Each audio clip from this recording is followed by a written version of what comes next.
ব্যক্তিকে বন্ধু বানাতে পারলে তোমরা আমি আল্লাহর দলে থাকবা, আমি আল্লাহ তোমাদের আমার দল হিসেবে গ্রহণ করে নেব। আল্লাহ বলে যারা আমি আল্লাহর দলে থাকবে ফাইন্না হিজবাল্লাহি হুমুল গালিবুন, নিঃসন্দেহে নিশ্চয় আমি আল্লাহ আমার দলের বিজয় দিয়ে দিব। জোরে কোন। আজকে আওয়ামী লীগ চায় আমার দলের বিজয় হোক, বিএনপি চায় আমার দলের বিজয় হোক, জামাত ইসলাম চায় আমার দলের বিজয় হোক, সরমনাই চায় আমার দলের বিজয় হোক, তাবলীগ জামাত চায় আমার দলের বিজয় হোক, জাকের পার্টি চায় আমার দলের বিজয় হোক, লেফট কমিউনিস্ট যত দল রয়েছে সব দল তার নিজের দলের বিজয় নিয়ে ব্যস্ত। কথা বলেন, কথা ঠিক কিনা? আল্লাহ বলে নিজের দল নিয়ে টানা হাসরা করে সারা জীবনে তোমরা বিজয় আনতে পারবা না যতক্ষণ পর্যন্ত তোমরা আমি আল্লাহর দলভুক্ত হব না। যদি একবার আমি আল্লাহর দলভুক্ত হয়ে যাও বিজয় নিয়ে টেনশন করা লাগবে না।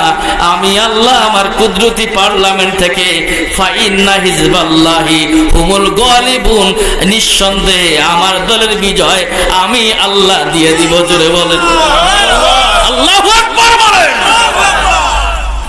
আমরা দলের বিজয় নিয়ে কত কি করি, কিন্তু আল্লাহ দলে থাকতে চাই না। ঠিক কিনা বল? এখন তিনজনকে বন্ধু বানাতে রাজি, আল্লাহকে আমরা নির্বিঘ্নে বন্ধু বানাই। নবী তো কোনো কথা নাই, নবী নির্দ্বিধায় আমরা বন্ধু বানাতে চাই। ঠিক কিনা? ওয়াল্লাযিনা আমানু, এখন ঈমানদারকে বন্ধু বানাবো। এই ঈমানদারদেরকে বন্ধু বানাতে গিয়ে জাস্টিফিকেশন যাচাই বাছাই করতে হবে। টুপিদারি পাগড়ি পাঞ্জাবি থাকলে, সুন্দর চেহারা থাকলে তার ঈমানদার বলা যায় না। কথা কোন না? যে খারাপ লাগতেছে, এলাকার মানুষ দিকে কষ্ট হয়, চলবে না বন্ধ হবে? কতক্ষণ? হ্যাঁ, আগে তো সারা রাইতে হইতো। এই যে বাজারের ভিতরে বরফির আব্দুল কাদের জিলানী রাহমাতুল্লাহি আলাইহির ইসালের সওয়াব আমরা সারা রাত ফজরের নামাজের পরে মোনাজাত করে আমরা তবারক নিয়ে বাসায় যাইতাম। ছিল না এরকম বিল্ডিং? ছিল না, খেরের ঘর ছিল, চাল বিক্রি করতো সময়। খেরের ঘরের ভিতরে কি করতো? কথা বোঝেন না? পাখি মারা যাইতো চাল দিয়ে দিয়ে, আমার মনে আছে বাবুই পাখি। ওই সময় ওই যে নূর হাসতেছে, এই জানি। সম্মানিত ভাইয়েরা আমার, গভীর মনোযোগ লাগান। ওয়াল্লাযিনা আমানু, তৃতীয় নম্বরটা হলো ঈমানদার।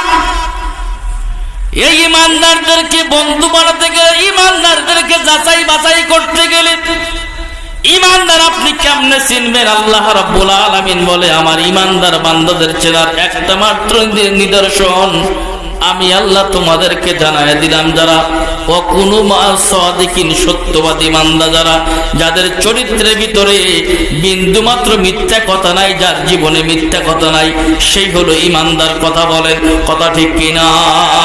দ্বিতীয় নম্বরটা হলো আমার ঈমানদার বান্দাকে কেমনে চিনবা? আমার ঈমানদার বান্দাদেরকে